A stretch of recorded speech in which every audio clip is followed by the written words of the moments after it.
விவசாயி, mechanic, engineer, இப்படி அப்பாக்கள் யாரா இருந்தாலும் அவங்க கனவெல்லாம் அவங்க பசங்களுக்கு ஒரு best college. AAA college of engineering and technology, Sivakasi. Counselling code 4680. Okay, வணக்கம். இன்னைக்கு தமிழ்நாட்டு காங்கிரசுக்கு ஒரு முக்கியமான நாள்.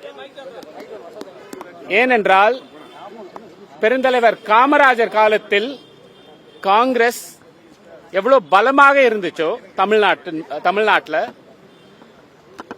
அந்த காங்கிரஸை திருப்பி கொண்டு வர வேண்டும் அப்படின்னு எங்களுடைய விருப்பம், ஆசை, நம்பிக்கை. ஒரு 50 வருஷத்துக்கு அப்புறம் தமிழ்நாட்டில் ஒரு கூட்டணி ஆட்சி அமைஞ்சிருக்கு. அந்த கூட்டணி ஆட்சியின் முதல் பிரதிநிதியா பாராளுமன்றத்தில் எனக்கு ஒரு வாய்ப்பு கிடைத்திருக்கு. இது ஒரு பெரிய பொறுப்பா தான் நான் கருதுகிறேன். இந்த பொறுப்புக்கு மாண்புமிகு முதலமைச்சர் திரு ஜோசப் விஜய் அவர்களுக்கும் தமிழக வெற்றி கழக கட்சி தொண்டர்கள், சப்போர்ட்டர்ஸுக்கும், இந்திய தேசிய காங்கிரஸ் கட்சியின் தலைவர்கள், தொண்டர்களுக்கும் என் மனமார்ந்த நன்றியை தெரிவித்துக் கொள்கிறேன். இது திரு விஜய் அவர்களின் பெருந்தன்மை, கருணை. ஆனால் இப்போ தமிழ்நாட்டு காங்கிரசுக்கு ஒரு பெரிய பொறுப்பு. எப்படி பெருந்தலைவர் காமராஜர் காலத்தில் தமிழ்நாட்டில் காங்கிரசின் குரல் ஓங்கி நின்றதோ அதே மாதிரி அந்த காங்கிரஸ் நாங்க திருப்பி எடுத்துட்டு வரணும்ன்றதுதான் எங்களோட விருப்பம். எங்களுடைய ரொம்ப நாள் கோரிக்கை ஆட்சியில் பங்கு, அதிகாரத்தில் பங்கு. அது கிடைத்துள்ளது.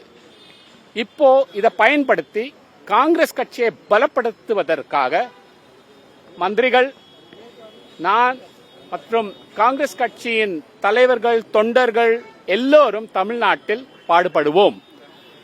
இதுக்காக தான் சர்டிபிகேட் வாங்கிட்டு நேர முதல்ல பெருந்தலைவர் காமராஜர் வீட்டுக்கு நாங்க வந்தோம். நன்றி. 50 ஆண்டு காலமாக எக்ஸ்ட்ரா லக்கேஜா தான் தமிழ்நாட்டுக்கு இருந்திருக்கீங்க அப்படின்ட்டு திமுக இன்னைக்கு விமர்சனம் வச்சிருக்காங்க. இது இப்ப திமுக பத்தி பேசுற சமயம் கிடையாது. இது காங்கிரஸ் பத்தி நாங்க பேசிட்டு இருக்கோம், பெருந்தலைவர் காமராஜர் வீட்டுல.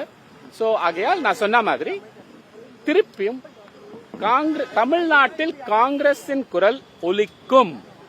அந்த நம்பிக்கை, விசுவாசம் எங்களுக்கு உள்ளது. நீங்க எதை சொல்லுங்க, மந்திரிகள் பேசுவாங்க, நீங்க பேசுங்க. எக்ஸ்ட்ரா லக்கேஜ் அப்படின்னு சொல்லிட்டு டிஎம்கே கிரிட்டிசைஸ் பண்ணியிருக்காங்க. ஆனா உண்மையிலே அது தவறான ஒரு செய்தி.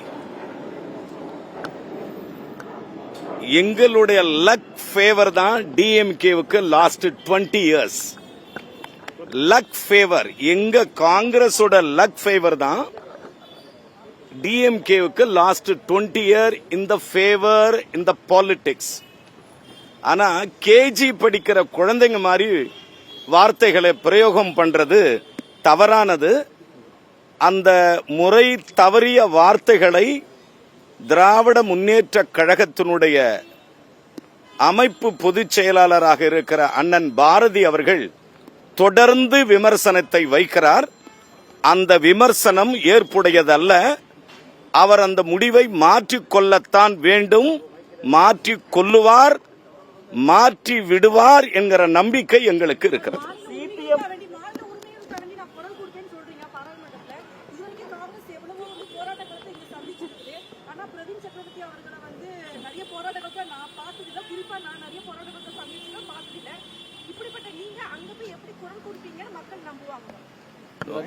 பாராளுமன்றத்தில் ஒரு மசோதா எடுத்துட்டு வந்தா அந்த மசோதாவோட புரிதல், அந்த மசோதாவோட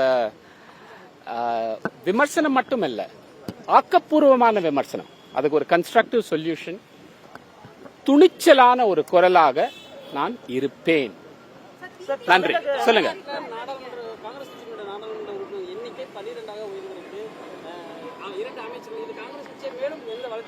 ஆமா, நிச்சயமா மிகப்பெரிய வளர்ச்சி பாதைக்கு காங்கிரஸ் பேரியக்கத்தை திருத்தணியிலிருந்து காஷ்மீர் வரை எங்கள் காங்கிரஸ் பேரியக்க தொண்டர்கள் மிக வலுவாக இருக்கிறார்கள், மகிழ்ச்சியோடு இருக்கிறார்கள், ஆரோக்கியமாக இருக்கிறார்கள். காங்கிரஸ் பேரியக்கம் வலுவான பீடு நடை என்கிற எழுச்சியோடு தொடர்ந்து பயணத்தை தொடங்கும். இந்திய கம்யூனிஸ்ட் இன்னைக்கு வெளியே வந்திருக்காங்க, எப்படி பாக்குறீங்க காங்கிரஸ் அதை? சார் நாங்க இந்திய கம்யூனிஸ்ட் கட்சி எடுத்த முடிவு அது.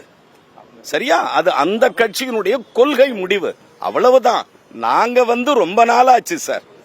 நன்றி நன்றி நன்றி நன்றி நன்றி நன்றி நன்றி நன்றி. விவசாயி, மெக்கானிக், இன்ஜினியர், இப்படி அப்பாக்கள் யாரா இருந்தாலும் அவங்க கனவெல்லாம் அவங்க பசங்களுக்கு ஒரு best college. AAA college of engineering and technology, Sivakasi. Counselling code 4680.